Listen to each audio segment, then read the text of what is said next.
मी इथे माईक जवळ पकडतो फोन, म्हणजे तुम्हाला पण ऐकता येईल सगळ्यांना. ओके. सुशील सर, तुमचा आणि सरांसोबतचा एखादा प्रसंग किंवा असं काहीतरी एक मला ऐकायचं, जेणेकरून तुमच्या लक्षात सर कायमचे राहिलेत त्या प्रसंगापासून. ऍक्च्युली कॉलेजमध्ये मी जेव्हा कॉलेजमध्ये इंजिनिअरिंगला तर मी एक्स्ट्रा करिक्युलर ऍक्टिव्हिटीज मध्ये तेव्हाच ऍक्टिव्ह असल्यामुळे सरांची माझी जास्त जवळ झाली होती. ओके. पुस्तक आहे ॲडव्हान्सेस इन मेटल फॉर्मिंग हे पुस्तक IIT गांधीनगर वेगवेगळ्या बरोबर. IIT मध्ये स्टॅनफोर्ड युनिव्हर्सिटी जवळपास 17 कंट्रीमध्ये जातात. हेच पुस्तक बरोबर. जरी वाचलं वाचले तरी तरी बऱ्यापैकी- पण मुलांना बऱ्यापैकी समजतं येईल. बऱ्यापैकी समजतं. ओके. आणि अजून दुसरे काही प्रोडक्शन पुस्तकं? टेक्नॉलॉजीचा Yes. विशी शर्मा आहे. हम्म, हम्म. थर्मल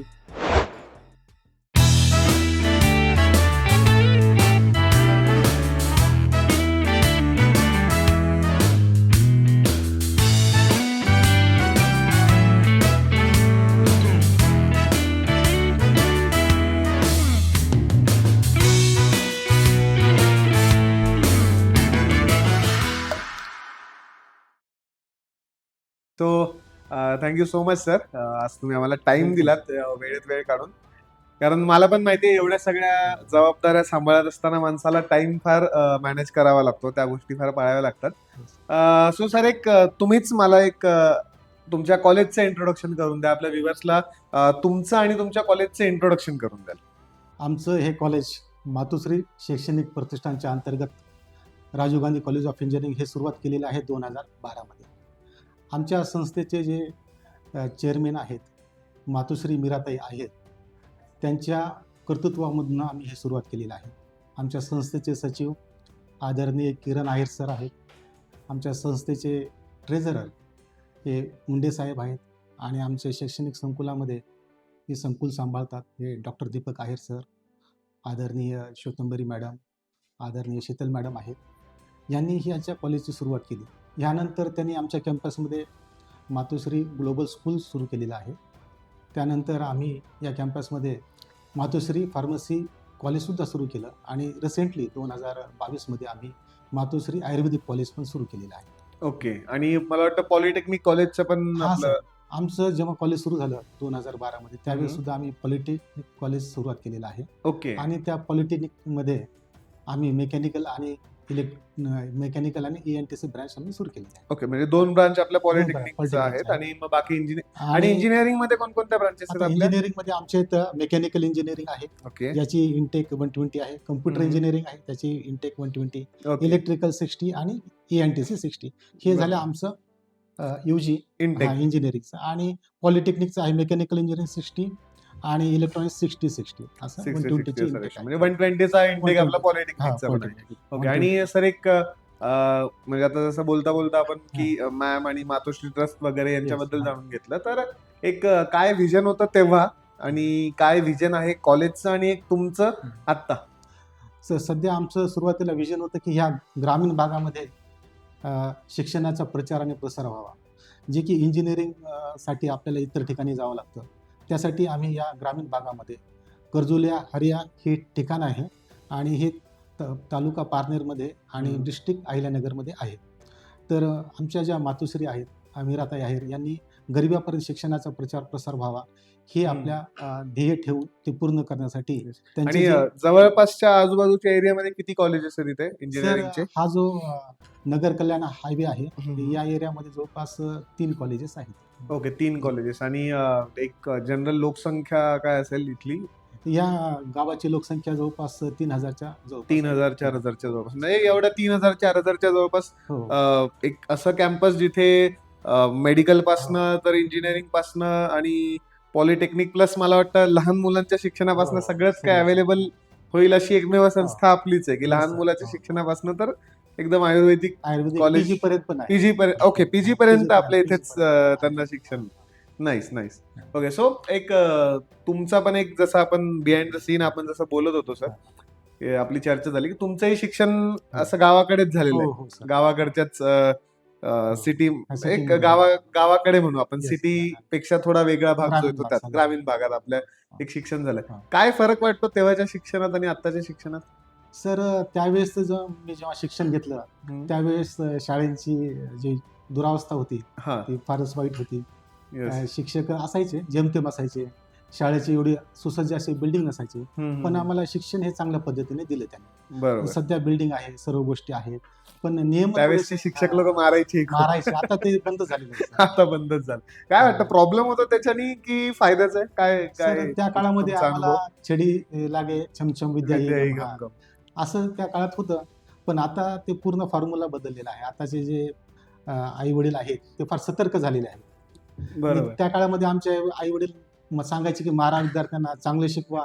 माझे वडील सुद्धा मला बरोबर. मारायचे, बरोबर. शाळेत जा, चांगलं कर. बरोबर. ही ती पण मग पद्धती होती त्या आता काळामध्ये. आता ते काहीच आता ते उरलेलं काहीच नाही. ते एक वाईट आहे असंच वाटतं तुम्हाला? त्या काळात ते चांगलंच होतं, पण ह्या काळामध्ये आता थोडंसं त्यांना शिक्षा व्हायला पाहिजे, हे माझं मत आहे. हा, त्याच्यामुळे ते चांगल्या प्रकारे शिक्षण याच घेऊ मताचा शकतात. मी हा, हा. मार तर मिळायलाच पाहिजे, कारण हो सर. आम्ही मार खाल्ला. म्हणजे हो, मी सर. लहानपणी बराच मार खाल्लाय माझ्या शिक्षकांचा, त्यांचा, आणि आठवतात. आणि उलट मी तर म्हणतो, जे शिक्षक जास्त मारतात ते जास्त लक्षात राहतात आपल्या, की मी हे शिक्षक आमच्या शाळेत होते, मग आम्हाला मारायचे. ते तर एक वेगळी अटॅचमेंट पण असते ती शिक्षकांसोबतची.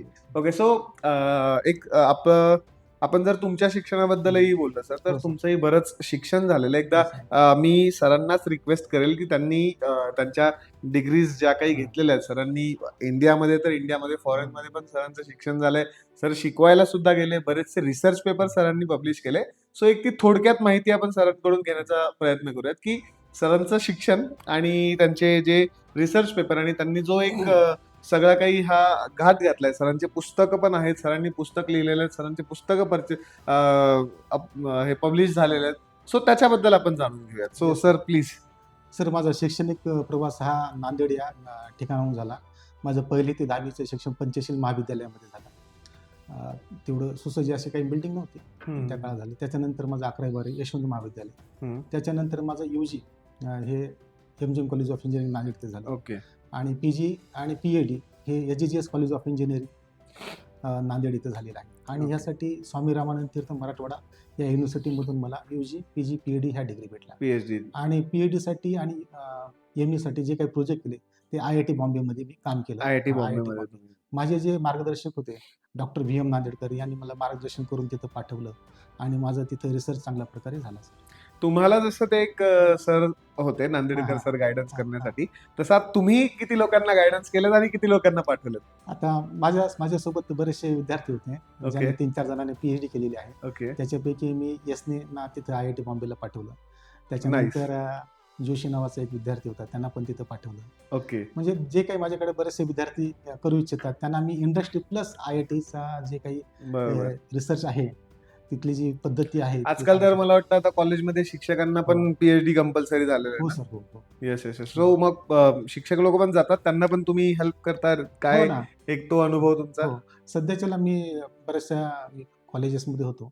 तिथून माझ्या अंडरमध्ये जे काही फॅकल्टी होते त्यांना मी IIT बॉम्बे असेल, IIT दिल्ली असेल किंवा DRDO असतील, या ठिकाणी मी त्यांना रिसर्च ऍक्टिव्हिटीसाठी पाठवायचो, आणि त्यांना बराचसा फायदा झाला, आणि त्यांनी मला येऊन पण सांगितलं, सर तुमच्यामुळे मला खूप फायदा झाला. बरोबर. आणि मला एक म्हणजे मी जेव्हा तुमची प्रोफाईल बघत होतो, हो. तेव्हा एक पॉइंट मला फार निदर्शनात आला, आणि मला त्या पॉइंटवर बोलायचं होतं तुमच्याशी, की DY पाटील ते राजीव गांधी कॉलेज, हा प्रवास कसा होता? बरं. DY पाटील कॉलेज तो राजीव गांधी, हा प्रवास चांगलाच होता. ओके. मी DY पाटील कॉलेजमध्ये 2016 मध्ये प्राचार्य या पदावरती होतो. बरोबर. त्याच्यानंतर तिथं दुसरं एक कॉलेज आहे, तिथं मी हेड म्हणून गेलो. तिथं पण डेव्हलपमेंट केली. तिथं जे लोकेशन आहे ते फार लोकेशन चांगले आहे. आणि हे जे लोकेशन आहे आपलं कर्जुले हरिया, हे ग्रामीण भागात. हा, मला तेच जाणून घ्यायचं होतं, की पुणे ते इकडचा हा भाग आणि फार तफावत आहे. आमचे इथं जे OS आहेत, ऑफिस सुपरिटेंडेंट सुभाष भाई सर, त्यांच्याशी माझं इंटरेक्शन झालं. त्याच्यानंतर आपले इथं सचिव आहेत किरण आहेर सर, त्यांच्याशी माझं इंटरेक्शन झालं. त्यांनी म्हणले हे कॉलेज डेव्हलप करायचं आपल्याला, तुम्ही येता का इथं? मग त्यांना सांगितलं की ग्रामीण भागामध्ये राहून आपण विकास करायला हवा. बरोबर. आणि इथं वातावरण शुद्ध आहे सर, सध्याच्याला म्हणजे पोल्युशन नाहीये, बरोबर, ट्रॅफिक नाहीये. आणि सध्याच्याला तुम्ही बघितलं दिल्ली, पुणे, अशा मुंबई अशा सिटीमध्ये वेगवेगळ्या प्रकारचं पोल्युशन निर्माण झालं, तर त्या निमित्ताने हे चांगलं आहे वातावरण शैक्षणिक कामासाठी. ओके. सो आपला एक टॉपिक मध्ये एक राहिला होता सर, हो, तो सर. म्हणजे रिसर्च पेपर. Research paper. किती रिसर्च पेपर तुम्ही हो. आतापर्यंत पब्लिश केलेत? सर, मी आतापर्यंत 126 रिसर्च पेपर केलेले आहेत, आणि 4 पुस्तकं मी पब्लिश केलेली आहेत. 4 पुस्तकं. आणि 2014 मध्ये मी एक तर आपल्या ॲडव्हान्सेस इन मेटल फॉर्मिंग नावाचं हे जे पुस्तक आहे 2014 मध्ये Yes, पब्लिश yes. केलं. आणि हे स्प्रिंजर पब्लिशर नाही, जे की वर्ल्डमध्ये टॉपचं आहे. आणि हे तयार करताना बरीचशी मेहनत लागते, त्याला 2-3 वर्ष ऑब्व्हियसली लागतात. ऑब्व्हियसली एक पुस्तक लिहिणं म्हणजे मजाक नाहीये, कारण की हो. ते पुस्तक लिहिणं, त्यात जे लिहिलं आहे त्यातल्या प्रत्येक ओळीचं आणि शब्दांचं एक हे घेणं की हा बाबा हे मी लिहिलेलं आहे, जबाबदारी घेणं म्हणजे एक तर सोप्या गोष्टी नाही आहेत सगळ्या. हो. त्या विषयावर पण आपल्याला बोलायचं आहे की एक पुस्तक लिहिताना एक स्टार्ट टू एंड हा. एक जर्नी बद्दल जे आपलं आहे, कसं एक पुस्तक लिहिणं स्टार्ट करायचं. कसं असतं, आपले जे मार्गदर्शक आहेत, आता माझे doctor V M Nandedkar sir, doctor Wankhede sir, या सरांनी मला बरंचसं मार्गदर्शन केलं, जेणेकरून आपण पुस्तक कसं लिहायचं. किती वर्ष लागले पुस्तक कम्प्लीट करायला? 3 वर्ष लागले पुस्तक 3 वर्ष लागले. हा. आजकाल AI मुळे तर हा, फार लवकर होतात हा. गोष्टी. बट त्यावेळेस आता किती वर्ष झाले पुस्तकाला? आता जवळपास 12 वर्ष झाली. 12 वर्ष झाले या 12 पुस्तकाला येऊन. ओके. त्याच्यानंतर 3 पुस्तकं लिहिली गेली. यानंतर अजून 3 पुस्तकं झाली. त्या पुस्तकांची नावं सर? मी जे आपले व्ह्युअर्स आहेत, व्ह्युअर्ससाठी मी जे सरांचे जे पुस्तक आहेत त्यांच्या बाय लिंक आणि त्याचे फोटोज जे आहेत ते पण मी इकडे समोर स्क्रीनवर कुठेतरी तुम्हाला दिसत असतील, मी तुम्हाला तुमच्यासाठी देईल. हा सर, पुढे. एक पहिले लिहिलं ॲडव्हान्सेस इन मेटल फॉर्म, नंतर फंडामेंटल्स ऑफ मेटल फॉर्मिंग, त्याच्यानंतर एलिमेंट्स ऑफ कास्टिंग टेक्नॉलॉजी, असे वेगवेगळ्या प्रकारचे पुस्तकं मी लिहिलेली आहेत. तुमच्या या प्रोफाईलमध्ये आहे. प्रोफाईलमध्ये आता बरीच 4 पुस्तकं पण म्हणजे लॉन्च झाले. हा. ओके. सो आपला जो 2004चा जो जर्मनीचा एक्सपिरियन्स आहे सर तुमचा, मला तुमच्या जर्मनीच्या एक्सपिरियन्स बद्दल पण जाणून घ्यायचं की तो कसा होता तुमचा जर्मनीचा सर, एक्सपिरियन्स? मी त्या काळामध्ये माझे मार्गदर्शक जे आहेत त्यांनी सांगितले की पेपर पब्लिश करा. मग तो पेपर मी जर्मनीला पाठवला, तिथं सिलेक्ट झाला आणि मला ते जाण्याचा योग आला त्या काळामध्ये. तर जाताना माझ्याकडे आर्थिक अडचण होती, मग माझ्या कॉलेजने मदत केली, माझ्याकडे काही पैसे होते, अशा प्रकारे मी गेलो तिथं. आणि तिथे गेल्याच्या नंतर ती मर्सिडीज बेंझ नावाची जी कंपनी आहे त्या कंपनी माझं प्रेझेंटेशन होतं.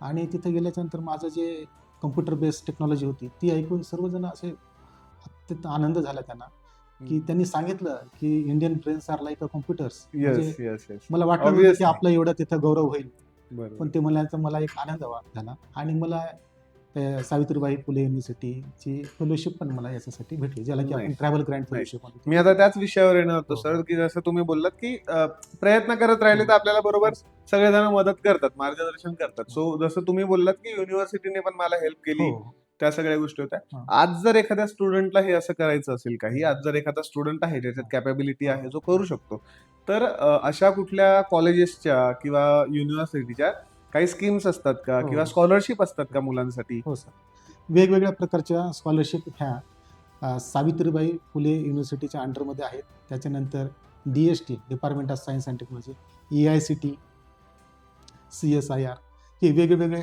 जे आहेत एजन्सीज, या एजन्सीच्या मार्फत तुम्हाला शिक्षणासाठी आहेत. जी PhDची फेलोशिप आहे, पोस्ट डॉक्टरल फेलोशिप आहे, या फेलोशिप आहेत. तर त्यानंतर तुम्हाला ट्रॅव्हल ग्रँट, म्हणजे बाहेरच्या देशामध्ये पेपर पब्लिश करायचे असेल त्यासाठी आहेत. रिसर्च ग्रँट, म्हणजे तुम्हाला तुमचं PhDचा रिसर्च करायचा आहे, MTechचा रिसर्च करायचा, तर आपली युनिव्हर्सिटी आणि ह्या ज्या एजन्सी नाव कितीपर्यंत एक खर्च मिळू शकतो त्यात मुलांना? सर, याच्यामध्ये 2 लाखापासून ते 10-12 लाखापर्यंत भेटू शकतो. 10-12 लाखापर्यंत. हो. म्हणजे ओके. सो मुलं आणि काय एक प्रोसेस असते त्याच्यासाठी? याच्यासाठी युनिव्हर्सिटीच्या वेबसाईटला, तसेच ह्या फंडिंग एजन्सीच्या वेबसाईटला त्याचे डेट्स असतात. या डेटमध्ये ते Okay. आपल्याला अप्लाय करावं लागतं. त्याचं 2 महिन्याचं मग त्याला ड्युरेशन. काही कॉम्पिटिशन्स असतात? त्याच्यामध्ये विविध आपल्या देशामध्ये जे काही इंजिनिअरिंग कॉलेज असतील, तिथल्या आपल्यासारखे जे विद्यार्थी असतील त्यांना तिथं अप्लाय करावं लागतं. ओके. हजारामध्ये तो काउंट असतो, पण तरी सुद्धा ते बऱ्यापैकी आपल्याला ओके. दिलं जातं. आपल्या कॉलेजला ग्रँट मिळाला? सध्या ह्या कॉलेजचं आमच्या ग्रँटच्या प्रोसेसमध्ये आहोत आम्ही. ओके. अगोदर आम्हाला रिसर्च ग्रँट भेटलेले आहेत, जे की सावित्रीबाई फुले युनिव्हर्सिटीच्या अंडरमध्ये आहेत. त्याच्यानंतर आपल्या प्रायव्हेट कंपन्या सुद्धा आम्हाला बऱ्याचशा ग्रँट देतात. बरेचसे ग्रँट देतात. ओके. सो एक व्ह्युअर्ससाठी आणि सगळ्या पब्लिकसाठी जे लोक आपला पॉडकास्ट बघतात, काय असतं कॉलेजला ग्रँट मिळणं किंवा त्यांनी मग नंतर मुलांवर काय फरक पडतो आणि कॉलेजला काय फरक पडतो? आता वेगवेगळ्या एजन्सी मार्फत जो ग्रँट भेटतो त्याच्यामध्ये हम्म. आपण नवीन प्रकारचे इन्स्ट्रुमेंट घेतो, ज्याला इनोव्हेशन रिसर्च म्हणतो. त्या टाईपचे आपण इन्स्ट्रुमेंट, लेझर बीम मशिनिंग असेल, बरोबर. त्याच्यानंतर हायटेक कम्प्युटर लॅब करणं असेल, किंवा सेंटर ऑफ एक्सलन्स असेल, किंवा इतर काही आपल्याला किट घ्याव्या लागतील, त्या किट घ्यायच्या आणि त्याच्यामधनं आपल्याला एमटेकचे काही विद्यार्थी प्रोजेक्टचे कामं करतात, PhDचे विद्यार्थी कामं करतात. मग त्यांना ते रिडिंग घेण्यासाठी, तिथे एक्सपेरिमेंटेशन करण्यासाठी याची मदत होते. पेपर पब्लिश होण्यासाठी मदत होते, पेटंट करण्यासाठी मदत होते. ह्या एजन्सीच्या मार्फत जे काही ग्रँट भेटतं याचा उपयोग खूप चांगल्या प्रकारे फॅकल्टीची डेव्हलपमेंट, स्टुडंटची डेव्हलपमेंट होण्यासाठी होते आणि तसेच त्याच्यामध्ये आपल्या संस्थेची सुद्धा डेव्हलपमेंट होत असते. कारण सर म्हणजे बऱ्याच वेळा बघितलं जातं की आपण जसं म्हणतो NAAC हा. त्यानंतर आपला NBA हे NBA, हा, अक्रेडिशन हा. वगैरे होतात आणि त्या ग्रँट्स वगैरे मिळतात कॉलेजला. हो, हो. सो यांनी खरंच मुलांचा फायदा होतो की फक्त एक दिखावा असतो हा? कसं असतं सर? फ्रँकली कारण तुम्ही त्या सिस्टम मध्ये आहात तर तुम्ही सिस्टम म्हणून मला हो. एक छान त्याच्यात रिप्लाय देऊ शकता. सर यामध्ये कसं असतं, आपल्याला एखादी ग्रँट भेटते, त्या ग्रँट भेटल्याच्या नंतर समजा 10 लाखाची ग्रँट भेटलेली आहे, त्यासाठी आपल्याला नॅकचे पॉईंट्स वाटतात. 10 Okay. लाखाची ग्रँट भेटली, 5 लाखाची भेटली तर अमुक मार्क, बरोबर. 1 मार्क, 2 मार्क, हम्म. अशा प्रकारे मार्क आपल्याला भेटतात. हम्म. NBA ला पण ते लागू होतं, त्या प्रकारची हम्म. मार्किंग स्कीम आहे. तर हे जेव्हा आपल्याला ग्रँट भेटतात त्याच्यामध्ये खरोखरच संस्थेला समजा आर्थिकदृष्ट्या त्यांचं बजेट 50 लाखापर्यंत असेल, पण हे 50 लाख किंवा 20 लाख जेव्हा भेटतात बरोबर. अजून जास्त मदत होते की आपली अजून एखादी- जास्त मदत हा. होते. आणि याच्यामध्ये सर आपले जे विद्यार्थी येतात त्या हम्म. विद्यार्थ्यांना जे काही UGC असतील, PGC असतील, PhDचे असतील, त्यांना खरोखरच तिथे थांबून म्हणजे हम्म. वर्किंग आवर्सच्या नंतर सुद्धा मुलं थांबतात, काम करतात आणि काम केल्याच्या नंतर त्यांना आनंद भेटतो आणि त्याच्यामधून रिसर्च पेपर होतो, त्यांचं MTech PhD कम्प्लीट होतं आणि पब्लिकेशन होतं, त्याचे सुद्धा बरोबर. पॉईंट आपल्या संस्थेला NAC आणि NBA ला भेटतात. PhD झालेल्या विद्यार्थ्याचे पॉईंट होतात, MTech झालेल्या विद्यार्थ्याचे पॉईंट बरोबर. होतात. यामुळे हा फायद्याचाच आहे, फायद्याचं आहे ते. फायद्याचाच आहे. त्या हा. युनिव्हर्सिटीसाठी ते एक फायद्याचं आहे युनिव्हर्सिटीसाठी, असं आपण म्हणू संस्थेसाठी, शकतो. कॉलेजसाठी फायद्याचंच आहे. Yes yes yes. आणि एक दुसरं मला असं म्हणायचं होतं की जसं आता प्रायव्हेट कॉलेजेस असतात, हो, हो. जसं आता आपलं कॉलेज आहे, आपल्या कॉलेजची फीस किती आहे? आपल्या कॉलेजची फीस आहे 83,000 रुपये. 83,000 रुपये. आणि बरेचसे इंजिनिअरिंगचे कॉलेजेस आहेत, लाख लाख रुपये फीज आहेत, सगळ्या काही गोष्टी आहेत. सो प्रायव्हेट कॉलेजच्या ज्या फीज आहेत ह्या मुलांचं नॉलेज आणि फीज जस्टिफाय करू शकतात कॉलेज, का फक्त एक जस्ट एक फीसचा तो एक डोंगर उभा केलाय? कसं आहे, आता हे जे फीस आहे हे शिक्षण शुल्क समितीने हे दिलेली असते. तुमच्या इथं असणाऱ्या म्हणजे फॅसिलिटीज, नेमकं फीस डिसाईड कशी होते मला ते पण जाणून शिक्षण शुल्क घ्यायचं होतं. समिती असते. ओके. ती आपली म्हणजे आपल्या कॉलेजमध्ये असणारं लॅब्स, आपल्या कॉलेजमध्ये हम्म. असणाऱ्या फॅसिलिटीज, फॅसिलिटीज वगैरे Campus. सगळ्या गोष्टी. Yes. इन्स्ट्रुमेंट किती आहेत, या सर्व Okay. गोष्टीच्या ते चेक केलं जातं. कल्चरल ऍक्टिव्हिटी, मग यात टीचर आणि हे पण काउंट टीचर, टीचरची सॅलरीज, Okay. त्याच्यानंतर आहे ना फॅकल्टीने केलेल्या ऍक्टिव्हिटीज, संस्थेने केलेले एक्सपेंडिचर, या सर्व गोष्टीचं Okay. म्हणजे शिक्षण शुल्कामधून ती आपल्याला फीस हम्म. ठरवली जाते. ओके. आणि मग तशा प्रकारे एक ती फीस ठरवून मग हो. ते कॉलेज तेवढी फीस घेऊ फीस शकतात. ओके. अजून काही रूल्स रेग्युलेशन्स असतात यात?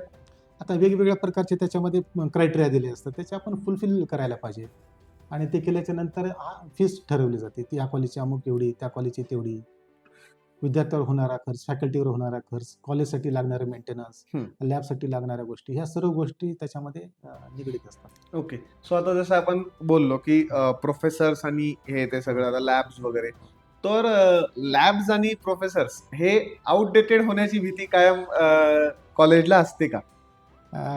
लॅब आउटडेटेड होऊ शकतात हे याच्यामुळं की आपण नवीन नवीन सिलेबस आणत असतो. अपडेट नाही केलं आपला तर. सावित्रीबाई फुले युनिव्हर्सिटीचा जो सिलेबस आहे दर 5 हम्म. वर्षांनी आपण रिव्ह्यू केला जातो ते एक.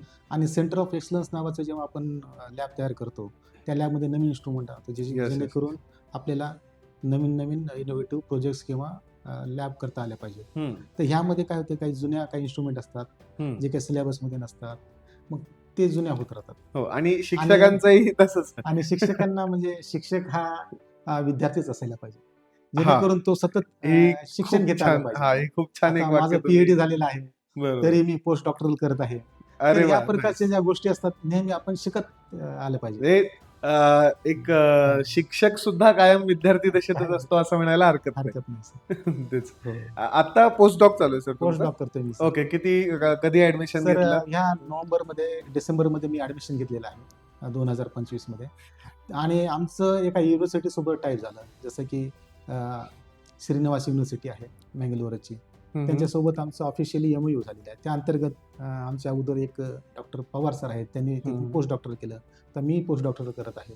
ओके. आणि आमची इतर फॅकल्टी सुद्धा त्या दिशेने जात आहेत. म्हणजे आमच्या इथे रिसर्च कल्चर बऱ्यापैकी चांगलं आहे. चांगलं आहे. हा. ओके. सर आपण नेहमी एक प्रत्येकाला आपण म्हणत असतो की शिक्षक हा, आणि हो. विद्यार्थी आपण जे एक बघतो, हम्म. तर तुम्हाला काय वाटतं की रिझल्ट जे आपण हा, म्हणतो, हा, मुलांचे हा, रिझल्ट हा. वगैरे आपण येतात, हम्म.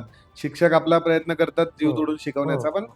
मग मुलांचे रिझल्ट पुढे मागे होतात. हो सर. सो आपण त्यांना नेहमी एक वाक्य वापरतो हा. की रिझल्ट फक्त एक कागदाचा तुकडा आहे, हो, ते हो. तुमचा फ्युचर डिसाईड करत नाहीत, बरोबर? हो. तर तुम्हाला काय वाटतं सीजीपीए सिस्टम जे आहे हे कितपत मुलांचं भविष्य ठरवतं? कारण बरेच मुलं जर नाही रिझल्ट चांगला आला तर आत्महत्या करणं हे ते हो, बऱ्याच काही हो, केसेस हो. होतात सगळ्या. सो हे सिस्टम कितपत तुम्हाला योग्य वाटतं, किंवा हे जर नाही तर मग काय हो, सिस्टम हो. असायला पाहिजे तुमच्या हिशोबाने? सर आपल्या पुरातन काळामध्ये गुरुकुल सिस्टीम होती. बरोबर, त्याच्यामध्ये झाडाखाली बसून बरोबर, गुरुनी शिक्षण दिलेलं आहे. त्या बरोबर. काळात अशी डिग्री काही नव्हती. डिग्री काय पण सध्या आपण ज्या प्रोफेशनल युगामध्ये आलेलो आहोत, त्या कलियुगामध्ये आलेलो आहोत, इथं आपल्याला हम्म, आता मार्काचं कॉम्पिटिशन झालेलं आहे. बरोबर, नीटला एवढे पाहिजे किंवा आपल्या ते सीजीपीआय बरोबर. एवढा झाला येस, पाहिजे. आणि काही बऱ्याचशा आपल्या एम-एन-सी कंपनी आहेत. तिथं तो क्रायटेरिया इलिजिबल होण्यासाठी असतो. बरोबर. किंवा आपल्या वेगवेगळ्या गव्हर्नमेंटच्या ऑर्गनाइज तिथे इलिजिबल फर्स्ट क्लास असायला पाहिजे, डिस्टिंक्शन असायला पाहिजे. हम्म, पण मार्क कमी आले म्हणजे त्याचं खूप नॉलेज कमी आहे असं पण आपल्याला म्हणता येत नाही. बरोबर. ज्यांचं सेकंड क्लास आहे ते सुद्धा चांगल्या ठिकाणी चांगल्या ठिकाणी आहेत. चांगला जॉब. तुम्हाला दुसरं एक सांगतो, बिल गेट्सचं शिक्षण, हो, मार्क झुकरबर्ग, त्याच्या टेस्लाचे जे आहेत आपले, त्या सर्वांचं शिक्षण सुद्धा पूर्ण झालेलं नाही. तर असे लोक सुद्धा एवढं पुढे गेलेले आहेत. यासाठी मार्काचा आणि आपल्या शिक्षणाचा जास्त संबंध न लावता त्याचं जीवन कसं चांगलं होईल. बरोबर. रतन टाटा साहेबांनी सांगितलेलेच आहे की ऑब्विसली. तुमच्या मुलांना शिकवणं आणि पैसे कमवणं हे पैसे शिकू नका. बरोबर, आहे त्या परिस्थितीत जेवढं तुम्हाला सॅलरी भेटते म्हणून त्याच्यामध्ये कसं तुम्हाला आनंदी राहता येईल हे बरोबर. सांगितलेलं आहे. आणि Yes. माझं पण त्याच दृष्टीचं मत आहे. तेच एक बरेच मला विद्यार्थी भेटतात, सर मला पॅकेज 25 लाख पाहिजे, 30 लाख पाहिजे. मी मुलांना सांगतो पॅकेज ठीक आहे 25 लाख किंवा 1 कोटीचं तुम्हाला करणार काय त्या 1 कोटीचं तुम्ही? काय तुमचे प्लॅनिंग आहे? तुम्ही काय बरोबर. करणार त्या पैशाचं? बरोबर. ते स्टेप बाय स्टेप भेटले तरी चांगलं आहे. म्हणजे 10 लाखाचं Obviously. पॅकेज झालं ते आनंदी राहणं महत्वाचं आहे. तुमचं तब्येत राहणं चांगलं महत्वाचं आहे. वेगवेगळ्या माध्यमांवर Obviously. आपण आता ऐकलं काय आहे. रनिंग आहे सर तुमचं एज? आता माझं 46 आहे सर. अच्छा, 46 आहे. हां. ओके. आणि प्रिन्सिपल म्हणून किती वर्ष झालेत तुम्हाला? सर मी 2016 ला अप्रूव्ड प्रिन्सिपल होतो DY पाटील 2016 पासून आता म्हणजे 26 पर्यंत 10 वर्ष हां. झालेत तुम्हाला हां. ऍज अ प्रिन्सिपल म्हणून. हां, प्रिन्सिपल म्हणून होतो आणि काही काळामध्ये हेड ओके. असं पण होतं त्या काळात. Okay, professor okay, head okay. असं. हां. सो मला हे विचारायचं की आता ह्या 10 वर्षाच्या फेज मध्ये तुम्ही बरेच हो. डिसिजन्स घेतलेले हो, सर. असणार, काही कॉलेजच्या भविष्यासाठी, हो. काही कॉलेजच्या युनिव्हर्सिटीसाठी. वर्तमानासाठी, हो. युनिव्हर्सिटीसाठी. हो, हो. पण मला थोडा वेगळा प्रश्न तुम्हाला असा विचारायचा की आतापर्यंत घेतलेल्यांपैकी सगळ्यात असा अनपॉप्युलर किंवा असा न आवडणारा डिसिजन कोणता होता, की आवडला तर नाही पण घ्यावा लागला? असे बऱ्याच प्रकारचे डिसिजन येत असतात. हा, फीसच्या संदर्भामध्ये असतात की ओके. मुलांची आपली 1 तारखेलाच फीस, म्हणजे जून जुलैची जी 1 तारीख तेव्हाच ऍडमिशन झालं, फीस भेटायला पाहिजे, बरोबर, भेटत नाही. एक्झामच्या वेळेस आम्हाला काही विद्यार्थ्यांना थांबावं लागतं, थांबा म्हणून. ते कधी कधी चुकीचं वाटतं आम्हाला. आम्ही थोडंसं थांबवतो बरोबर. की एक्झामच्या अगोदर फीस द्या. ते एक थोडंसं मला न खटकणार आहे. हम्म, हम्म, हम्म. इथं नाही, म्हणजे वेगवेगळ्या ठिकाणी असं. ओके. आणि नेक्स्ट एक आता माझा तो प्रश्न आहे की जेव्हा तुम्ही लहान होतात त्यानंतर हा. तुमचा तो एक शिक्षणाचा प्रवास सुरू झाला, मग 12वी असेल, मग हो. इंजिनिअरिंग, आता PhD, पोस्ट डॉक्टरेट चालू. पोस्ट डॉक्टरल चाललंय आता तुमचं. आज जर तुम्ही 18 वर्षाचे असतात हा. तर आज कुठली फील्ड निवडली असती? तर हा प्रश्न फार मजेशीर आहे. आज जर 18 वर्षाचे असतात तर आज काय निवडलं असतं तुम्ही? कुठल्या फील्ड मध्ये जायला आवडलं असतं? तर माझं कसं आहे ना, त्या काळात म्हणजे मेडिकल फील्डला जायचं मला आवडलं असतं. ओके, हा, हा, ओके. हा. मेडिकल फील्डला जायची फील्डला तर जायचं मला ओके, आवडलं म्हणून असतं. कॅम्पस पण असा निवडला हो. जिथे मेडिकल. नाईस. आयुर्वेदिक तज्ञ झाला असतो. आयुर्वेदिक तसं हा. झालं. कारण आणि- आयुर्वेदाचं आजकाल आपल्या देशाचं जे नाव आहे, भारत देशाचं Yes, पूर्ण yes. जगामध्ये आहे, म्हणून आयुर्वेदिकला चांगला वाव होता. Nice, nice. आणि आता आपण एक रॅपिड फायर Yes, yes. क्वेश्चन्सचा एक राऊंड हा. सुरू करू सर. मार्क्स वर्सेस स्किल कशाला प्राधान्य द्याल? मार्क्स. मार्क्स वर्सेस स्किल्स कशाला प्राधान्य? स्किल आहे. Okay. Government college versus private college. Government college. Research versus startups. Startup. AI threat आहे की opportunity? Opportunity. India versus other country education. US. Indian education versus other country education. US education, US education. Discipline versus freedom. Discipline. Okay. आणि एखादं तुमच्या हिशोबाने one harsh truth about engineering students. without doing much practical, they are approaching for getting a degree. That is okay, nice nice nice. Okay, so practical knowledge पण हा, तेवढंच थोडंच मुलांना. महत्त्वाचं आहे. बट सर, तुम्हाला असं नाही वाटत कुठेतरी की आपलं कॉलेजचं सिस्टम पण एक फेल ठरतं मुलांना प्रॅक्टिकल नॉलेज देण्यासाठी? नाही, प्रॅक्टिकल नॉलेज असं आहे की सर, आपल्या या सिस्टममध्ये आपण त्यांना 50% प्रॅक्टिकल देतोच. हम्म. त्यानंतर सुद्धा नाही नाही, आपण- मी लाईव्ह इंडस्ट्रियल एक्सपोजर हो, बद्दल हो. बोलतो. आणि त्याच्यानंतर आपण काय करतो ना, विद्यार्थ्यांना फायनल इयरला गेल्याच्या नंतर इंटर्नशिप सुद्धा देतो. ओके. थर्ड इयरच्या व्हॅकेशनमध्ये, फायनल इयरच्या काही आपण पिरियडमध्ये इंटर्नशिप देतो. त्यामध्ये आपले जे कॉलेजचे जे काही TPO आहेत, तर ते सुद्धा मदत करतात. इंटर्नशिप करणं हे फार महत्त्वाचं आहे, जेणेकरून त्यांना इंडस्ट्रियल एक्सपोजर भेटतं. एक्सपोजर मिळालं हा. पाहिजे. नाही, बट आता विषय काय होतो की सर, जसं मी पण माझ्या विद्यार्थी दशेत होतो, मी कॉलेज वगैरे हो. केलं, त्यावेळेस आम्हाला पण एवढे इंडस्ट्रियल एक्सपोजर जास्त मिळालं नाही. हो, जे प्रोजेक्ट्स वगैरे असायचे आमचे फायनल इयरचे, हो. त्या पिरियड पुरता आम्हाला मिळायचं. असं तुम्हाला वाटत नाही की कुठेतरी हे एज्युकेशन सिस्टम अपग्रेड झालं पाहिजे, मुलांना जास्तीत जास्त इंडस्ट्री एक्सपोजर पण मिळालं पाहिजे? कारण ज्या मुलांना पुढे चालून एमटेक करायचंय, शिकायचंय, त्यांच्यासाठी ठीक आहे. बट ज्या मुलांना इंडस्ट्रीतच सर्व्हिस करायची आहे, त्या मुलांना तो एक खूप प्रॉब्लेम जातो, कारण की कॉलेजच्या 4 वर्षानंतर पहिल्यांदा जाऊन त्यांनी इंडस्ट्री बघितलेली असते, हो. इथे काम कसं चालतं, काय कसं चालतं. सो त्याच्याबद्दल तुमचा काय एक थॉट आहे किंवा तुमचा काय एक स्टँड आहे? काय असलं पाहिजे सिस्टम? सर, सध्याच्याला आपण NEP 2020 आपण सुरू केलेली आहे, नॅशनल हम्म. Education policy. बरोबर त्यामध्ये मुलांना स्किल बेस्ड एज्युकेशन जास्त भेटायला पाहिजे, बरोबर. क्वालिटी एज्युकेशन भेटायला पाहिजे. ह्या बेसिक मुद्दा आपल्या प्रोफेशनल कॉलेजेससाठी आहे. हम्म. त्यामध्ये बऱ्याचशा कॉलेजेसमध्ये 50% कॉलेज आणि 50% इंडस्ट्रीमध्ये काम Industry. करणं हे झालेलं आहे.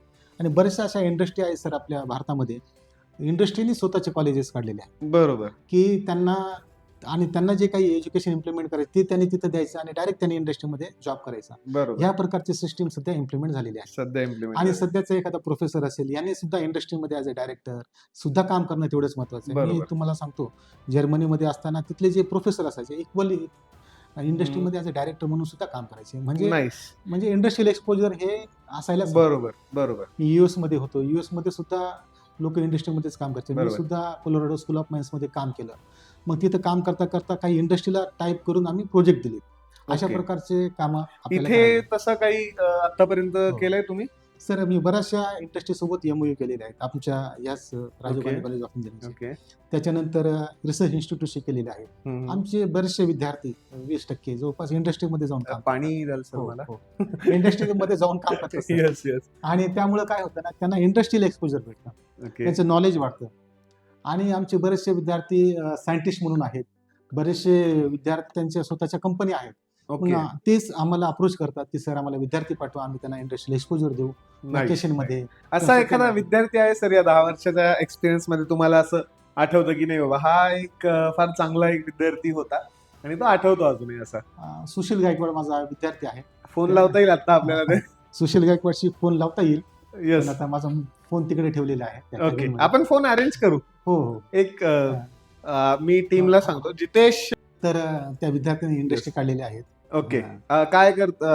काय नाव म्हटलं ते तुम्ही? सुशील गायकवाड. सुशील गायकवाड. काय करतात ते सध्या? ते सध्या त्यांची पुण्यामध्ये चाकरमध्ये इंडस्ट्री आहे ओके. आणि त्या इंडस्ट्रीचे ते मालक आहेत. हा. नाईस. सरांचा फोन अरेंज करायचा आहे. माझं चार्जिंग फुल लावलेलं तो आणायचा आहे. हा. थोडं थोडं हो. ओके. आणि आपल्याच कॉलेजचा विद्यार्थी होता तो हो, इथलाच? पुढचा. हा. हे एक आहे. असे बरेचसे विद्यार्थी आहेत जे की ओके. आणि असे एखादे Contact मध्ये शिक्षक जे अजूनही आठवतात? Doctor VM Nandedkar sir. Nandedkar sir. माझ्या- ओके. ते काय करतात आता?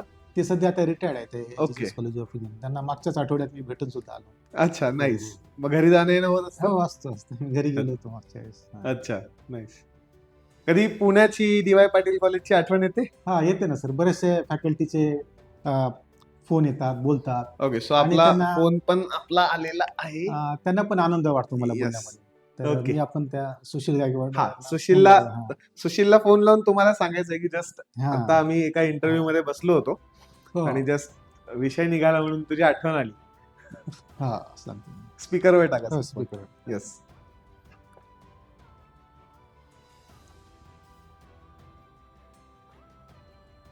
सुशील.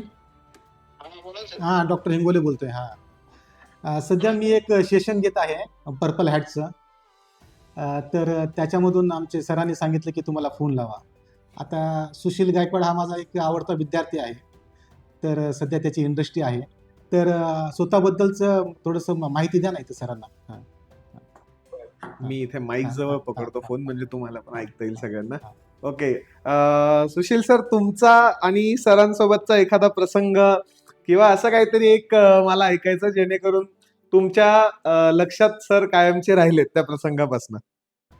ऍक्च्युली कॉलेजमध्ये मी जेव्हा कॉलेजमध्ये इंजिनिअरिंगला असताना मी एक्स्ट्रा करिक्युलर ऍक्टिव्हिटीज मध्ये तेवढंच ऍक्टिव्ह असल्यामुळे सरांची आणि माझी जास्त जवळ झाली होती. ओके. तर मी माझ्या अकॅडमिक पाहून मी बाकीच्या ऍक्टिव्हिटीज करत होतो. ओके. तेव्हापासूनच आणि मी कॉलेजमध्ये असतानाच एक स्मॉल बिझनेस चालू केला होता. ओके. त्यामध्ये नाईस. सरांनी आणि आम्ही दोघांनी थोडंसं आमचं दोघांचं पार्टिसिपेशन होतं.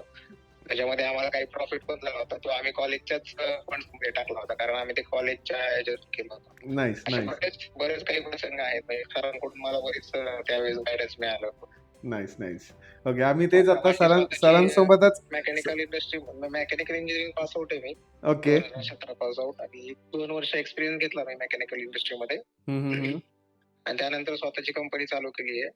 नाईस. नाईस. नाईस. आता आता आम्ही सरांसोबतच इंटरव्ह्यू करायला बसलेलो होतो. मग सरांना मी तेच विचारलं की तुमचा आवडता विद्यार्थी कोणता? मग सरांनी तुमचं नाव घेतलं. म्हटलं चला एक लाईव्ह कॉल होऊन जाऊ देऊ आता आपण.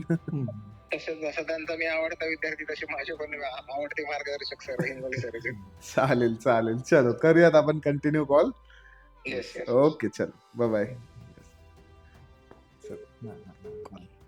येस. सो आता एंडिंग कडे वळता वळता सर पुन्हा तेच की आपण जसं म्हणतो ना की इंडस्ट्री जी आहे, हा. इंडस्ट्री दर 5 वर्षाला अपग्रेड होते. हो. पण कॉलेज दर 5 वर्षाला अपग्रेड होत नाही किंवा सिलेबस हो. लवकर अपग्रेड होत नाही. हो. यावर तुमचा एक प्रिन्सिपल म्हणून काय पॉइंट आहे? सध्या जे काही अफिलेटेड कॉलेजेस आहेत सावित्रीबाई फुले युनिव्हर्सिटीच्या अंडरमध्ये, इथले जे शिक्षक वर्ग आहे, हा ट्रेंड वर्ग आहे, त्यांना अनुभव आहे आणि ते इंडस्ट्रीमध्ये कोलॅबोरेटिव्ह काही वर्क करत असतात. आणि सिलेबस जेव्हा सेट होतो त्यावेळेस ते इंडस्ट्रीच्या लोकांना सुद्धा बोलवतात आणि स्वतः त्याच्यामध्ये इन्व्हॉल्व असतात, जेणेकरून आपल्या विद्यार्थ्यांना जे रिसेंट इंडस्ट्रीमध्ये काय चाललेलं आहे, इंडस्ट्री 4.0 किंवा 3D टेक्नॉलॉजी किंवा आपल्या वेगवेगळ्या सॉफ्टवेअर इंडस्ट्रीमध्ये कोणते कोणते सॉफ्टवेअर चालले, त्या अद्ययावत माहिती त्या आपण त्या नवीन सिलेबसमध्ये देत असतात. तर Okay. म्हणजे अपडेट हे जे काही हे आहे त्याच्यामध्ये इनोव्हेशन व्हायचं किंवा सिलेबस चेंज व्हायचं, इंडस्ट्रीप्रमाणे ते मॅच व्हायचं, हे सर्व गोष्टी आपले शिक्षक वर्ग करतच असतात. कारण की हा वाद फार वर्षांपासून चालत आलेला आहे की इंडस्ट्री ओरिएंटेड शिक्षण फार कमी होतं आणि एक आपण म्हणतो ना की सिलेबस आणि इंडस्ट्री हो. यात फार मोठी तफावत असते. तफावत असते. मग ही कशी कमी करता येईल याच्यावर तुम्ही जर सिलेबस सेट केला असता हो, हो. इंजिनिअरिंगचा आज, हो. तर मग तुमचा काय स्टँड असला असता आणि तुम्ही कसं केलं असतं? मी बराचसे सिलेबस सेट केलेले आहेत सर. वेगवेगळ्या युनिव्हर्सिटीचे सिलेबस सेट केलेले बरोबर. आहेत. UGचे, PGचे, PEDचे सर्व लेवलला मी सिलेबस सेट केलेले आहे. ज्यामध्ये इंडस्ट्रीमध्ये रिसेंट काय चाललेले आहेत, इंडस्ट्रीचे सुद्धा काही पुस्तकं असतात. ते पुस्तकं रेफर करून आपण तो सिलेबस एखाद दोन पुस्तकं तुम्ही जर समजा आपल्या व्ह्युअर्ससाठी सांगू शकलात तर, रेफरन्स म्हणून वाचायसाठी, अभ्यास करायसाठी. हे जे पुस्तक आहे ॲडव्हान्सेस इन मेटल फार्मिंग, हे पुस्तक IIT गांधीनगर, वेगवेगळ्या बरोबर. IIT मध्ये, स्टॅनफोर्ड युनिव्हर्सिटी, जवळपास 17 कंट्रीमध्ये जातात. हेच पुस्तक बरोबर. जरी वाचलं वाचले तरी तरी बऱ्यापैकी- पण मुलांना बऱ्यापैकी समजता येईल. बऱ्यापैकी समजतं. ओके. आणि अजून दुसरे काही प्रोडक्शन पुस्तकं? टेक्नॉलॉजीचं Yes. PC शर्मा आहे, हम्म. थर्मलचं पुस्तक आहेत, थरेजाचं. हे वेगवेगळ्या विषयातले जे पुस्तक आहेत हे वाचण्यासाठी मुलांनी वाचायला मुलांना वाचायलाच पाहिजे, ज्याला बेसिक पुस्तकं म्हणतो. बेसिक हा, नॉलेज basic आपण ज्यातून knowledge. मुलं घेऊ हो. शकतात. आणि थोडं ऍडव्हान्स लेवलचं नॉलेज मुलांना घ्यायचं असेल तर तर ॲडव्हान्स लेवलचं घ्यायचं असेल तर हे जे पुस्तक मी दाखवलं अशा प्रकारचे बरोबर. ऍडव्हान्सेस इन मेटल अशा प्रकारचे पुस्तक आपल्याला वाचायला yes yes yes yes. Okay, nice. माझ्याकडचे क्वेश्चन झालेले, तुम्ही जे क्वेश्चन दिलेले होते त्यातलं काही राहिलं? पेटंटच्या संदर्भात. हा, पेटंटच्या संदर्भात. Yes yes yes. रिसर्च रिसर्चचं झालंय आमचं बोलणं. Research patent. Yes. तर पेटंट ओके सर, तो आपण आता बोलूयात आपल्या पेटंट्सवर. मी जेव्हा तुमच्या प्रोफाईल मधून जात होतो तेव्हा मला कळलं की तुमच्या नावावर बरेचसे पेटंट्स पण आहेत. सो एक त्याच्याबद्दलचा एक काय अनुभव होता सर तुमचा? सर, माझे आतापर्यंत 22 पेटंट झालेले आहेत. बरोबर. हे जे पेटंट आहेत, हे पेटंट आपले जे वेगवेगळे प्रोजेक्ट करत असतो वेगवेगळ्या इंडस्ट्रीला इंटरॅक्शन करून पहिलं पेटंट कुठलं होतं सर माझं आणि कितव्या साली? 2018 मध्ये होतं माझं ओके पहिलं पेटंट. ते ॲडव्हान्सेस इन मेटल फॉर्मिंगचं जे डीप ड्रॉइंग प्रोसेस आहे त्याच्याबद्दलचं माझं ते पेटंट होतं. ओके त्याच्यानंतर इंजिनचे वेगवेगळ्या पार्टमध्ये काम केलं, हायड्रोजन, त्याच्यानंतर एक्सपर्ट सिस्टम, अशा वेगवेगळ्या एरियामध्ये मी ते ओके. patent आणि केलं. शेवटचं पेटंट आता मग कधी कुठल्या साली केलं? शेवटचं पेटंट 2022 मध्ये केलं. 2022 मध्ये. ओके. आणि advances in manufacturing technology okay. आणि अजूनही आता प्रवास चालू चालूच आहे, आहे. प्रवास चालू आहे. आता सध्या वर्क करताय कुठल्या गोष्टीवर? सध्या मी एक एक्सपर्ट सिस्टम मध्ये काम करतोय, ओके जे की ॲडव्हान्स टाईपची आहे. त्याचं बेसिक डेटा आम्ही तयार करतोय. ओके आणि अं, मी पेटंट ट्रेनर सुद्धा आहे. बऱ्याचशा महाराष्ट्रामध्ये मी पेटंटच्या ट्रेनिंग घेतलेले आहेत. ओके. हा, मी त्या विषयावरच येणार होतो की समजा एखादा विद्यार्थी असेल किंवा कोणी रिसर्चर असतील, कोणी असेल ज्यांना आपल्या नावावर पेटंट करायचे, सो एक काय प्रोसेस असते आणि काय गोष्टी फॉलो कराव्या लागतात त्यासाठी, त्या थोड्या तुम्ही त्याच्यावर जर अजून थोडं लाईट टाकलात तर आपल्या जे व्ह्युअर्स आहेत आपले त्यांना अजून एक थोडं चांगल्या गोष्टींनी चांगल्या गोष्टी समजता येतील त्यांना त्या. जेव्हा आपण पेटंट करतो त्याच्यापूर्वी आपण 1-2 वर्ष रिसर्च केलेला असतो, हम्म, जो खूप इनोव्हेटिव्ह असतो, तो कुठे अवेलेबल नसतो. बरोबर. त्याप्रमाणे आपण एखादं डिझाईन केलेला प्रॉडक्ट असतो, हम्म, त्या संदर्भामध्ये आपण तो पेटंट करू शकतो. त्याची गव्हर्नमेंटची जी प्रोसिजर असते ती आपण पूर्ण फॉलो करायचं. 5-6 फॉर्म असतात ते भरायचे, तिथं पेटंट हम्म. ऑफिसला पाठवायचे. त्याच्यानंतर त्यांचं ते चेक व्हेरीफाय करतात. त्याच्यानंतर पेटंटचा जो पेपर असतो तो पब्लिश होतो. बरोबर. पब्लिश झाल्याच्यानंतर पुन्हा त्याच्यावरती एक्झाम हम्म. पेटंट ऑफिसर करत असतात. हम्म. जेव्हा ते पेटंट ऑफिसर एक्झाम करतात त्यावेळेस काही क्युरीज काढतात, त्याच्यानंतर ते पब्लिश होतं आणि patent patent publish. Okay. So त्याचा नंतर मग कसा कसा फायदा होतो व्यक्तीला? आता माझे 1-2 पेटंट हे कंपनी वापरत असते. त्या ओके. कंपनी वापरल्यामुळं ते मग आपल्याला त्याचे royalties मिळतात तुम्हाला? रॉयल्टी भेट देतात. ओके. एक म्हणजे- अंदाजे किती मिळते आता सध्या? कसं आहे, काही सगळ्या लाखामध्ये products असते ती, काही ओके. लाखामध्ये भेटते ती ओके. रॉयल्टी आपल्याला. ओके, रॉयल्टी मिळते. आणि जे शिक्षण क्षेत्रात असतील तुमच्यासारखे, हा. तर त्यांना त्याचा काय काय फायदा होतो? त्याचं आताच बोलल्याप्रमाणे नॅक आणि NBA मध्ये त्यांचे पॉईंट्स वाढतात येस येस. आणि स्वतःच्या नावावरती पेटंट असणं म्हणजे प्रेस्टिजियस असतं. कारण आपले पर्पल चे पॉडकास्ट बरेचसे शिक्षक लोक हो, पण हो, बघतात, हो. विद्यार्थी पण बघतात, सो एक त्यांना त्यातून थोडं हो. हे होईल. आणि रेव्हेन्यू जनरेशन हे शेवटची स्टेप आहे. हम्म. त्याच्यावरती काम करणं, रिसर्च पेपर करणे किंवा पब्लिकेशन करणं पेटंट थ्रू, त्याच्यानंतर त्याचं पेटंट ग्रँट होतं. बरोबर. ह्या सर्व प्रोसिजर आहेत. आणि ग्रँट झाल्याच्या नंतर सुद्धा आपण कंपनीला अप्रोच करणं, अप्रोच केल्याच्या नंतर त्यांना समजून सांगणं की ह्याच्यामुळे तुमच्या कंपनीला काय फायदा होतो. बरोबर. मग त्यांना तो समजल्याच्या नंतर मग ते तुमचं पेटंट घेतील, त्याप्रमाणे ते डेव्हलप करतील हम्म. त्यांच्या प्रोसेस. आणि ते केल्याच्या नंतर तुम्हाला त्याची जी रॉयल्टी आहे, समजा ₹100 झाले असेल त्यांचा हम्म. रेव्हेन्यू, तर तुम्हाला ₹2 किंवा 2% किंवा 1% असं ते त्याच्यामध्ये मार्जिन ठेवलं जातं तुमच्यासाठी. ओके. सो 126 रिसर्च पेपर आणि 22 पेटंट, यानंतर कधी थोडा गर्व आला होता सर? कधी एखादा असा अनुभव आहे आयुष्यातला? कारण होतं माणसाला ऑब्विसली की आजूबाजूला असे लोक आहेत सगळे, त्यांना काही माहिती नाही आहे त्या बाबतीतलं, माहित होतं कधीतरी. एक काय आहे ना, एक पॉझिटिव्ह असो किंवा माझे निगेटिव्ह. मित्र आहेत हा. राजेश कुमार आणि पासवान. हे UK मध्ये इम्पेरियल कॉलेज ऑफ इंजिनिअरिंग जे काही UKला आहे तिथून ते शिकलेले आहेत आणि नॉर्वेमध्ये त्यांची कंपनी आहे. ते मला म्हणतात, हिंगोली जी आपकी इतने पेटेंट है तो आपको कुछ लगता होगा हमारा एक भी पेटेंट नहीं, हा, तो हा, आपको हा. बहुत अच्छा लगता होगा. मैं ऐसा कुछ भी नाही, मला साधंच वाटतं, म्हणून असं काही जास्त गर्व नाही. पण Okay. माझ्या पेटेंटमुळे त्यांना गर्व वाटतं की आपल्या मित्राची पेटेंट Obviously, आहे. obviously, obviously. त्यांना अभिमान वाटतो की नाही, आपले असे मित्र आहेत मित्र बाबा. असे मित्र असायलाही पाहिजे ज्यांना आपल्या गोष्टींवर अभिमान वाटेल, छान एक त्यांना फील होईल. त्यांना म्हणजे घरी- घरी कोण कोण असतं? घरीचं एक काय आई वडील, आता वडील वारले नोव्हेंबरमध्ये. आणि त्याच्यानंतर आई आहे. वडिलांचा आहे. काय स्टँड होता तेव्हा? वडिलांनी मला नेहमी, आता मी जेव्हा फॉरेनला जायचो, जर्मनीला हम्म. गेलो, स्पेन, दुबई, इटली, त्याच्यानंतर वेगवेगळ्या कंट्रीजमध्ये गेलो, तेव्हा वडिलांचा नेहमी सपोर्ट असायचा. ओके. आर्थिकदृष्ट्या ते मला मदत घरी करायचे. सपोर्ट जास्त कोणाचा होता, आईचा की वडिलांचा? वडिलांचा असतो. ओके, जास्त, हा. वडिलांचा जास्त सपोर्ट असायचा.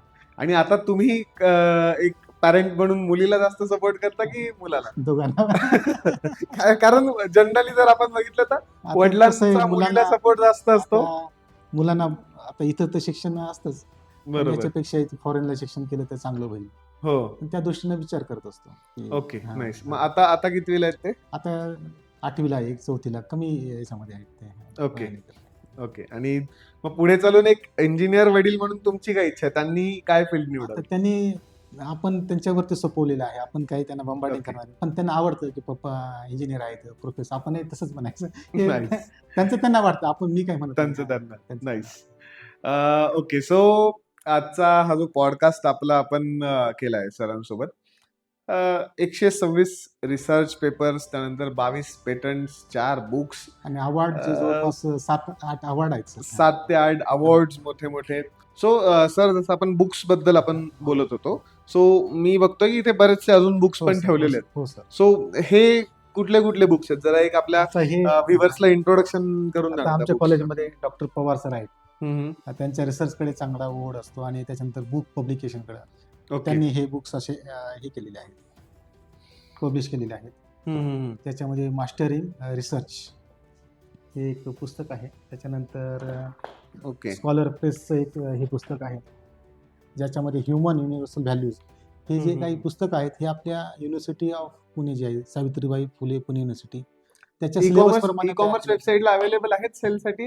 हो, ई कॉमर्स वेबसाईटला पण आहेत ते सेल लावले. ओके, तर याचे डिटेल्स मी तुम्हाला सरांकडून घेऊन पाठवतो. नक्कीच. आणि आणि digital marketing. सरांकडनं त्या डिटेल्स घेऊन मी पण तुम्हाला पाठवतो. जनरली एक पॉडकास्टच्या खाली डिस्क्रिप्शन मध्ये मी जेवढ्या बुक्सच्या मला लिंक सापडतील मी तेवढ्या सगळ्या लिंक्स मी तुम्हाला प्रोव्हाइड करेल.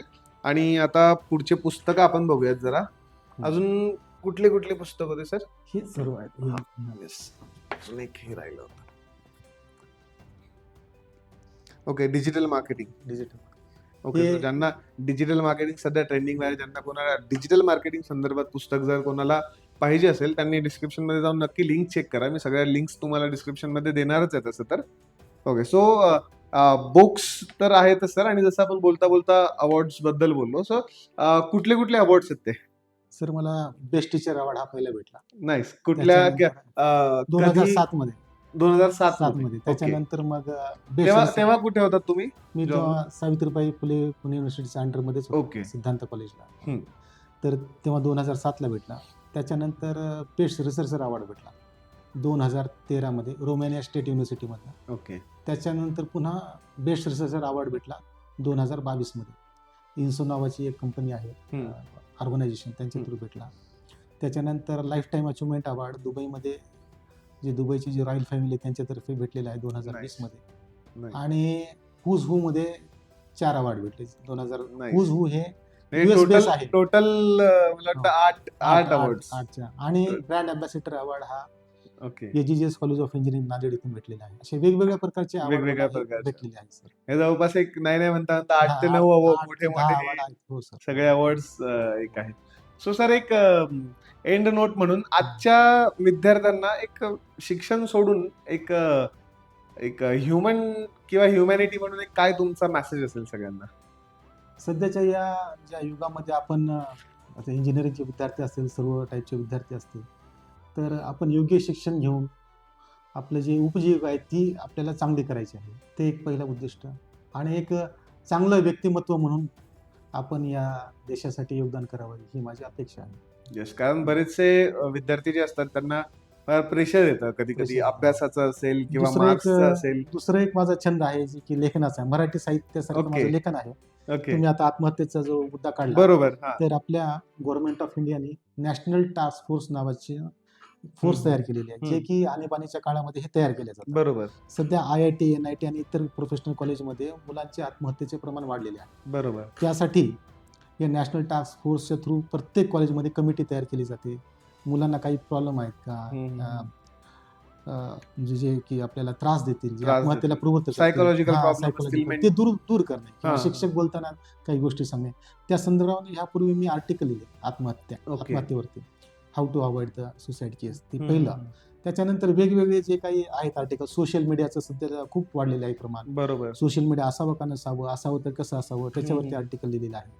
त्याच्यानंतर व्यसनमुक्तीवरती आहे. त्याच्यानंतर सध्याच्याला मी हे युद्ध जे चाललेले आहेत इराण, इराक, कुवेत, याच्यावरती एक मी एक संदेश दिला की भगवान गौतम बुद्धाचा जो जन्म आहे तो भारतातून झालेला आहे आणि देशाला आणि जगाला त्यांनी शांतीचा संदेश दिला. बरोबर. आणि त्या शांतीच्या संदेशामधनं आपण हे युद्ध नको करायला हवं. नको करायला. प्रेमाची भावना, शांतता, समता ही आपल्याला ती प्रस्थापित करावी लागते. बरोबर. याचा संदेश मी एक मागच्या आठवड्यामध्ये एक आर्टिकल लिहिलं, नाही. एक 5-6 पेजेसचं आहे. म्हणजे हे आर्टिकल लिहून समाज प्रबोधन व्हावं ही अपेक्षा आहे. बरोबर. एक मुलांसाठी अजून एक हा एक संदेश सर, की जे एक्झामचं प्रेशर हा, असतं किंवा जे मार्क्सचं प्रेशर असतं, CGPA कधी कधी कमी येतो, पॉइंटर घसरतो मुलांचा. सो अशा वेळी मुलं घरी सांगणं सांगत थोडं नाही. अवॉइड करतात, कारण घरच्यांशी तसा बॉन्ड हो नसतो. हो हो कॉलेजमध्ये शिक्षकांशी तेवढा Bond बॉन्ड नसतो. आजकाल क्रिएट होत नाही मुलांचा, सो तिथे पण होत नाही. आणि सांगतात मग ते आपल्याच वयातल्या मुलांना, जे पण तेवढे मॅच्युअर नसतात, ते बरोबर. त्यांच्याच वयाचे असल्यामुळे त्यांच्यात ती मॅच्युरिटी नसते. सो एक शिक्षक म्हणून शिक्षकांनी मुलांशी कसं जुळवून घ्यायचं, आणि एक मुलांनी पण कसं एक शिक्षकांना थोडे एक मित्र म्हणून म्हणा किंवा एक मोठा भाऊ म्हणून म्हणा, कसं एक तर दोघांनी पण जुळवून घेतलं पाहिजे एकमेकांसोबत. सध्या आपल्याला जो अभ्यास नाही केला तर आपण परीक्षेमध्ये फेल येऊ किंवा नापास होऊ. त्यासाठी आपल्याला रोजच्या रोज अर्धा तास 1 तास अभ्यास करणं हे फार महत्त्वाचं आहे. आपण बरोबर. मोबाईलमध्ये गुंतलेले असतो 2 तास 4 तास, त्याच्याऐवजी आपण अभ्यास करायला पाहिजे. मोबाईल जरी असेल, पर्पल हॅट सारख्या काही ॲप्स आहेत जे की इंजिनिअरिंगसाठी मदत करतात. ते ॲप्सचा आपण वापर करावा ट्रॅव्हलिंगमध्ये, इतर फिरताना. ती बघायचं एखाद्या तास अभ्यासाच्या. YouTubeचे व्हिडिओ असतात ते बघा. हे राहिला पहिला मुद्दा. दुसरा, मग आपण कधीतरी नापास होतो एखाद्या विषयात, CGPA कमी, तर आपण जास्त टेन्शन न घेता, त्याचा त्रास करून न घेता आपण त्याच्यावरती काम करायला हवं, म्हणजे अभ्यास करायला हवा. आपल्या मित्राकडून समजून घ्यायला पाहिजे, शिक्षकांना भेटणं, त्यांच्याकडून अभ्यास करून घेणं आपला, किंवा एखादा कन्सेप्ट जर आपल्याला राहिला असेल तो शिक्षकांकडे जाणे, त्यांच्याकडून समजून घेणे हे फार महत्त्वाचं आहे. शिक्षक हे तुमच्यासाठीच असतात. पहिले आई-वडील शिक्षक असतात जन्मल्याच्या नंतर, त्याच्यानंतर शाळेत जातात, तेव्हा शिक्षकच हे तुमचं सर्व काही असतं. बरोबर. त्यांना शेअर करणं, त्यांना सांगणं, कारण हे जे नॅशनल टास्क फोर्स होती त्यासाठीच तयार केलेली आहे, की शिक्षकांशी बोलावं, तुम्ही सांगावं. आजकाल आमच्या इकडे एक पोलीस अधिकारी आले होते, त्यांनी पण फोन नंबर दिला, त्यांचं पण आम्ही सेशन ठेवलं. सध्या आमच्या इथं एक आम्ही सेशन घेतलं सर विपश्यनेचं, की Okay. मुलांना मार्गदर्शन केलं, की जेणेकरून आपल्या श्वासावर नियंत्रण ठेवा, आपण जे कामं करतो त्याच्यावर नियंत्रण ठेवा, म्हणजे तुम्हाला ऑटोमॅटिक आपल्या अभ्यासाकडे वळ- मी ऍक्च्युली हा. त्या पॉइंटवर येणारच होतो हा. आता, की अशी कोणती बॉडी असते का की जिथे मुलं जाऊन शिक्षकांची कंप्लेंट करू शकतात? सर आपल्या इथं कारण की असं आता आपल्या ना. कॉलेजमध्ये जरी नसलं तरी बऱ्याच एखाद्या कॉलेजला होऊ शकतं की एखादे शिक्षक असतात जे थोडे हो. रूढ वागतात रूढ मुलांशी, वागतात. किंवा काही वेगळ्या गोष्टी पण कॉलेजमध्ये घडतात. सो अशी कोणती एखादी बॉडी असते का की जी शिक्षकांवर एक हे ठेवते? सर आपल्या इथं AICTEनेच बरेचसे आपल्याला कमिट्या नेमून दिलेल्या आहेत. त्याच्यामध्ये सेक्शुअल हॅरॅसमेंट असेल, आपण मुलांसोबत आपण जर व्यवस्थित जर वागत नसेल तर त्यासाठी आपल्या इथं सजेशन बॉक्स आहे. ओके. त्याच्यानंतर आपण हा दर 15 दिवसाला किंवा महिन्याला रिव्ह्यू घेत असतो, फॅकल्टी कसे शिकवतात काही नाही. आणि सेमिस्टरच्या एंडला आपण एक त्यांच्याकडून फीडबॅक फॉर्म तयार करून घेतो. ओके. हा 15 दिवसाला पण घेतो, महिन्याला पण घेतो, आणि सब्जेक्ट संपल्याच्या नंतर सुद्धा घेतो. मग Okay, त्यावेळेत त्यांचं बिहेवियर कसं आहे, कसे बोलतात, कसे वागतात, नोट्स देतात का नाही देतात, बरोबर. फक्त लिहायला सांगतात का, फक्त लिहायला सांगतात. फक्त वाचायला सांगतात का, येऊन फक्त वाचतात का, ह्या वेगवेगळ्या गोष्टीचे पॉईंट्स त्याच्यामध्ये असतात. मग त्याप्रमाणे आपल्याला कळतं रूड Okay. बिहेवियर आहे का. मग तिथं पण असतं त्याला 4 पैकी पॉईंट. रूड बरोबर. बिहेवियर असलं म्हणजे तर तिथं टिक करणे, की ते बरोबर. 3 पॉइंटरवर आहेत का 2, ते पण त्याच्यामध्ये काउंट केलं जातं. म्हणजे बरोबर. ओव्हरऑल त्यांचा परफॉर्मन्स कसा आहे तो कळला जातो. ओके. म्हणजे आपल्या कॉलेजमध्ये प्रत्येक स्टेपला ते चेक करण्यासाठी पॉईंट्स आहेत. ओके.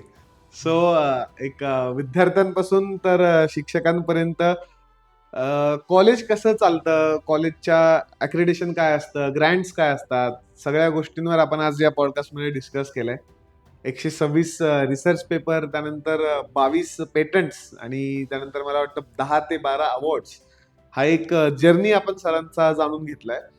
या पॉडकास्टमध्ये आम्ही बऱ्याचशा विषयांवर गप्पा मारलेल्या आहेत. तुम्हाला फार मजा येणार आहे हा पॉडकास्ट बघताना, कारण की एक कॉलेजचं सिस्टम कसं रन होतं किंवा एक कॉलेज कसं चालतं, कॉलेजचे जे शिक्षक असतात ते कसं त्यांचं एक कार्यकाळ कसा असतो, किंवा जो एक 10 वर्षाचा सरांचा अनुभव आहे तो समराईज करून आपल्याला कसा हे एका तासात मुलांसाठी आणता येईल, तो प्रयत्न आम्ही या पॉडकास्ट मधून केलेला आहे. सो हा प्रयत्न तुम्हाला नक्की आवडणार आहे. आणि चला, आता सरांसोबत मी कॉलेज वगैरे फिरणारच आहे.